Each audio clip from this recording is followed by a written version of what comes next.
ये सुनो ध्यान से, क्योंकि ये जो मैं कहने जा रही हूँ वो सबके लिए नहीं है। ये सिर्फ उन लोगों के लिए है जिनको एक बड़ा मकसद दिया गया है। जिनको एक बड़ा मकसद दिया गया है, उन्हें वासना से सबसे ज्यादा मुश्किल लड़ाई क्यों लड़नी पड़ती है। ये एक ऐसी लड़ाई है जिसके बारे में कम ही लोग बात करते हैं, पर ये उतनी ही आम है जितना तुम सोच भी नहीं सकते। और सबसे ज्यादा चौंकाने वाली बात तो ये है कि इस आध्यात्मिक लड़ाई के पीछे कुछ छुपे हुए कारण हैं। अगर तुम्हें कभी ऐसा लगा हो कि तुम इस खामोश लड़ाई में फंस गए हो, तो तुम अकेले नहीं हो। सच तो ये है कि इसकी एक बाइबल में बताई गई वजह है, और जो तुम सुनने वाले हो वो तुम्हारी जिंदगी बदल सकता है। पुराने वक्तों से जिनको भगवान ने सबसे ज्यादा चुना है, उन्होंने भयानक लालचों का सामना किया है। राजा डेविड के बारे में सोचो, एक ऐसा आदमी जिसका दिल भगवान के जैसा था, लेकिन वो बेतसेबा के साथ वासना के जाल में फंस गया। या सैमसन, जिसकी किस्मत सिर्फ उसकी ताकत से नहीं बल्कि दलीला के सामने उसकी कमजोरी से तय हुई। और आज भले ही दुनिया बदल गई हो, दुश्मन की रणनीति वही है। जिनको एक दिव्य मकसद के लिए चुना गया है, वो सबसे पहले निशाने पर होते हैं। लेकिन क्यों? वासना उन लोगों का इतनी ताकत से पीछा क्यों करती है जिन्हें महान बनने के लिए बुलाया गया है? इसका जवाब एक आम इंसान की कमजोरी से बढ़कर है। ये एक आध्यात्मिक लड़ाई है। इफिसियों 6:12 हमें बताता है, क्योंकि हमारी लड़ाई खून और मांस से नहीं है, बल्कि अधिकारियों से, ताकतों से, इस अंधेरे दुनिया के शासकों से और स्वर्गीय स्थानों में बुराई की आध्यात्मिक ताकतों से है। इसका मतलब है कि वासना सिर्फ एक जिस्मानी लालच नहीं है, ये उन लोगों पर सीधा हमला है जिनको भगवान ने चुना है। क्योंकि दुश्मन वो जानता है जो बहुत से लोग नहीं जानते।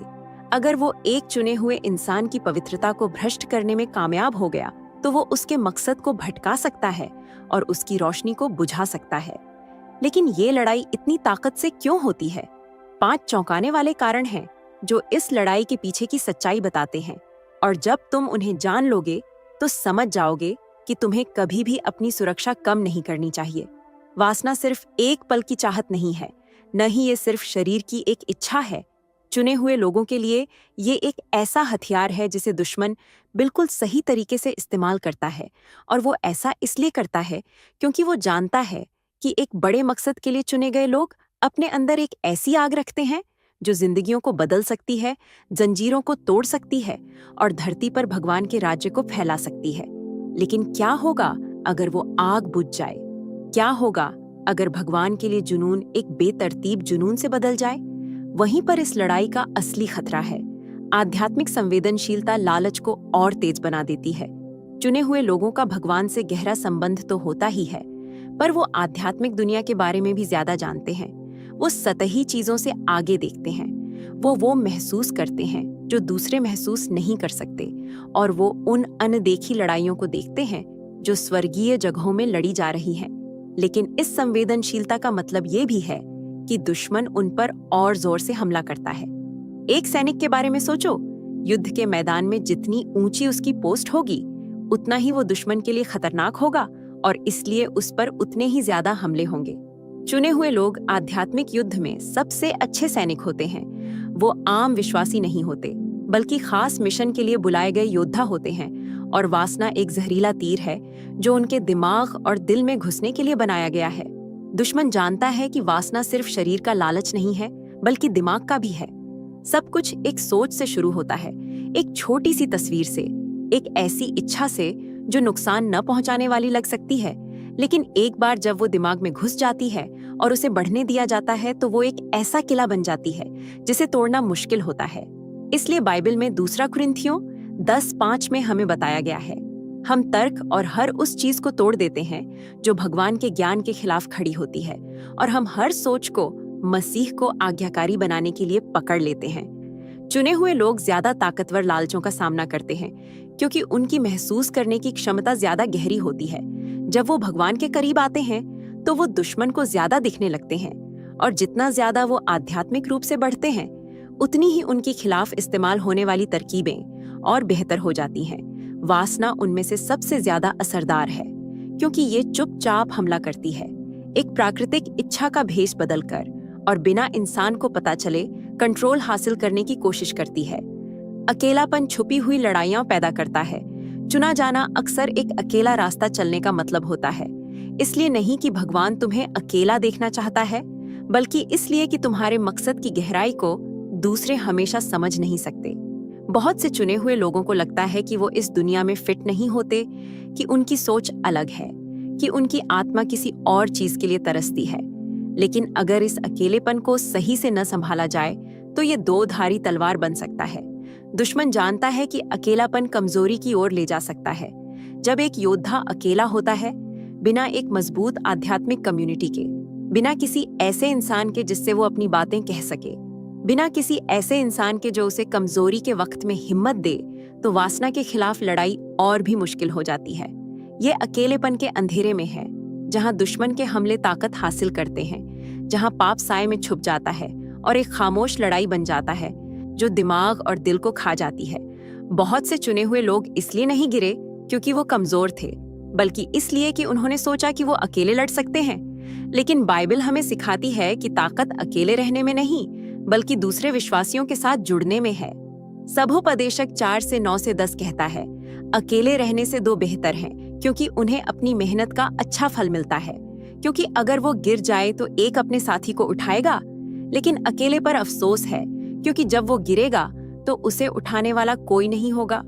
इसलिए चुने हुए लोगों को उन लोगों से घिरा रहना चाहिए जो उन्हें मजबूत रहने में मदद करे। नहीं तो वासना के खिलाफ लड़ाई एक अंदरूनी लड़ाई बन जाती है, जिसे कुछ ही लोग अकेले जीत पाते हैं। लालच अकेलेपन में बढ़ता है, लेकिन जवाबदेही की रोशनी में कमजोर हो जाता है।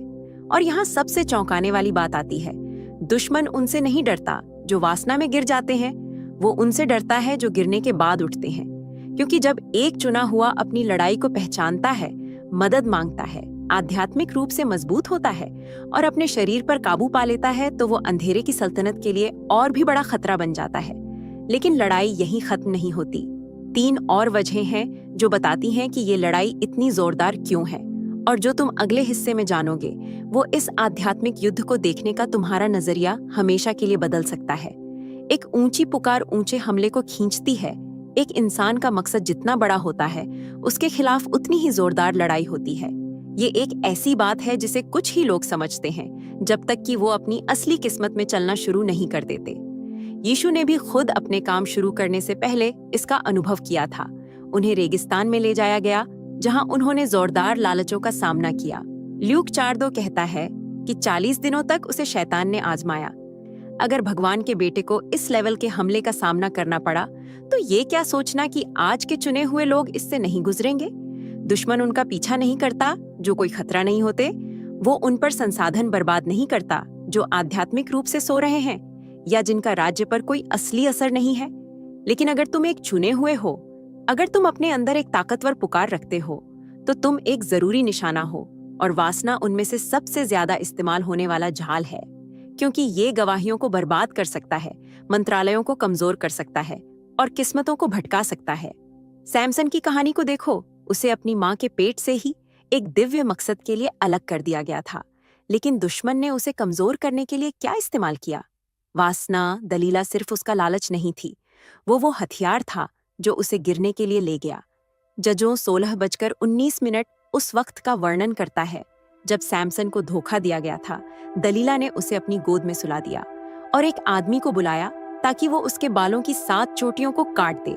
इस तरह उसने उसे कमजोर करना शुरू कर दिया और उसकी ताकत उससे चली गई। यहाँ एक जरूरी खुलासा है, सैमसन ने अपनी ताकत तब नहीं खोई जब उसके बाल काटे गए। उसने अपनी ताकत तब खोई जब उसने अपनी जिंदगी को कंट्रोल करने की इजाजत दी। यही आज होता है। लालच वो चीज नहीं है जो चुने हुए लोगों को बर्बाद करती है, बल्कि उस पर झुकने का फैसला है। जब भी एक चुना हुआ इंसान वासना के जाल में फंसता है, तो उसकी आध्यात्मिक ताकत कमजोर हो जाती है। आध्यात्मिक दुनिया में उसका अधिकार कम हो जाता है, उसकी समझ धुंधली हो जाती है, और सबसे बुरी बात यह है कि उसका मकसद खतरे में पड़ जाता है। ये वो वजह है कि भगवान के इतने महान मर्द और औरतें वासना से जुड़े स्कैंडलों में गिर गए। इसलिए नहीं कि वो झूठे थे, इसलिए नहीं कि उन्हें असली पुकार नहीं मिली थी, बल्कि इसलिए कि उन्होंने इस हमले की ताकत को कम समझा। लेकिन दुश्मन सिर्फ जिस्मानी लालच का इस्तेमाल नहीं करता, एक और भी खतरनाक तरकीब है। भावनात्मक घाव खुले दरवाजे बन जाते हैं। बहुत से चुने हुए लोग अपने अंदर अनदेखे निशान लेकर चलते हैं। अस्वीकृति, परित्याग, अतीत के सदमे, टूटे हुए दिल, ऐसे घाव जिन्हें कोई नहीं देखता लेकिन जो आत्मा की गहराई में खुले रहते हैं। और जहाँ एक खुला घाव होता है दुश्मन को, वहाँ एक मौका दिखता है। यहाँ वो सच्चाई है जिसके बारे में कम ही लोग बात करते हैं। वासना हमेशा लालच का मामला नहीं होता। कभी कभी ये एक भावनात्मक खालीपन का जवाब होता है। जब एक इंसान घायल हो जाता है तो उसका दिल कुछ ऐसा ढूंढता है जो उसे राहत दे, कुछ ऐसा जो दर्द को शांत करे, भले ही वो कुछ पल के लिए ही क्यों न हो। और दुश्मन, जैसा कि वो हमेशा होता है चालाक, वासना को असली प्यार के बदले में पेश करता है। एक अस्थायी पलायन जो सिर्फ ज्यादा खालीपन छोड़ता है। खुशी और अपराध का एक चक्र, इच्छा और शर्म का, पल भर की संतुष्टि और गहरे पछतावे का। ये पैटर्न उतना ही पुराना है जितनी पुरानी मानवता। मरियम मगदलीनी एक ऐसी औरत थी जो वासना से भरे जीवन में फंसी हुई थी। लेकिन उसकी कहानी के पीछे क्या था? अस्वीकृति, प्यार की कमी, एक आत्मा जो कुछ ऐसा ढूंढ रही थी जिसे सिर्फ भगवान ही भर सकता था। और इसलिए जब यीशु ने उसे पाया तो उसने न सिर्फ उसे आजाद किया बल्कि उसे एक नई पहचान भी दी। यहाँ पर चाबी है, वासना समस्या नहीं है, ये एक गहरी समस्या का लक्षण है। और जब तक भावनात्मक घाव नहीं भर जाते, वासना के खिलाफ लड़ाई कभी पूरी तरह से नहीं जीती जा सकती। इसलिए बहुत से चुने हुए लोग इसे चुपचाप से लड़ते हैं। इसलिए नहीं कि वो कमजोर हैं, बल्कि इसलिए कि उन्होंने अभी तक भगवान को अपने दिल के उन छुपे हुए हिस्सों को भरने की इजाजत नहीं दी है। और जब तक वो घाव खुले रहेंगे, लालच का उन पर जोर रहेगा। लेकिन अभी और भी चौंकाने वाली बात है। कुछ क्या ये सच है कि जिनकी आध्यात्मिक शक्ति ज्यादा होती है वो भी इस जाल में फंस सकते हैं? बड़े आध्यात्मिक तोहफों के साथ कमजोर शरीर आता है। ये एक ऐसा सिद्धांत है जिसे कम ही लोग समझते हैं। आध्यात्मिक तोहफे इंसान की कमजोरी को खत्म नहीं करते, बल्कि जितनी ज्यादा अनमोलता होती है उतनी ही ज्यादा अनुशासन और खुद पर काबू रखने की जरूरत होती है। पॉल का ही उदाहरण ले लो, एक ऐसा आदमी जिसे भगवान का गहरा ज्ञान था, जिसने नए नियम का ज्यादातर हिस्सा लिखा, जिसने स्वर्ग के दर्शन किए और जिसने भगवान की ताकत को इतने करीब से महसूस किया जैसे किसी और ने न किया हो। और फिर भी उसने खुद रोमियो 7:19 में कहा, क्योंकि मैं वो अच्छा नहीं करता जो मैं चाहता हूँ, बल्कि वो बुरा करता हूँ जो मैं नहीं चाहता, वही मैं करता हूँ। पॉल समझ गया था कि शरीर कमजोर होता है, तब भी जब आत्मा मजबूत होती है। वो जानता था कि इस लड़ाई को जीतने का एक ही तरीका है, और वो है लगातार अनुशासन। पहले कुरिन्थियों 9:7 में उसने कहा, मैं अपने शरीर को मारता हूँ और उसे गुलाम बनाता हूँ, कहीं ऐसा न हो कि दूसरों के लिए प्रचार करने के बाद मैं खुद खारिज हो जाऊं। यहाँ पर चाबी है, बिना अनुशासन के अनमोलता एक खतरनाक मिश्रण है। इससे कोई फर्क नहीं पड़ता कि किसी की पुकार कितनी ताकतवर है। अगर वो अपने शरीर पर काबू पाना नहीं सीखता तो उसकी आध्यात्मिक किस्मत खतरे में पड़ जाएगी। इसलिए दुश्मन चुने हुए लोगों के खिलाफ वासना का इस्तेमाल करता है, क्योंकि वो जानता है कि अगर वो उन्हें इस पाप में गिराने में कामयाब हो गया तो उनका आध्यात्मिक अधिकार कमजोर हो जाएगा, भगवान में उनका भरोसा कम हो जाएगा, चुने हुए के तौर पर उनकी पहचान धुंधली हो जाएगी। लेकिन उम्मीद है, भगवान अपने चुने हुए लोगों को बिना किसी रास्ते के कभी नहीं छोड़ता। और नतीजे में तुम जानोगे कि इस चक्र को हमेशा के लिए कैसे तोड़ा जाए, क्योंकि असली जीत ज्यादा ताकत से लड़ने में नहीं है, बल्कि सही रणनीति इस्तेमाल करने में है। हम इस मैसेज के सबसे जरूरी पॉइंट पर पहुंच गए हैं। अगर तुमने यहाँ तक सुना है तो इसीलिए क्योंकि तुम्हारे अंदर कुछ है जो तुम्हें कह रहा है कि ये बात तुम्हारे लिए है। ये कोई इत्तेफाक नहीं है। भगवान तुम्हें इस वीडियो पर लाया क्योंकि वो तुम्हें जवाब देना चाहता है, क्योंकि वो तुम्हारी आंखें खोलना चाहता है, और क्योंकि वो तुम्हें दिखाना चाहता है कि तुम इस लड़ाई में अकेले नहीं हो।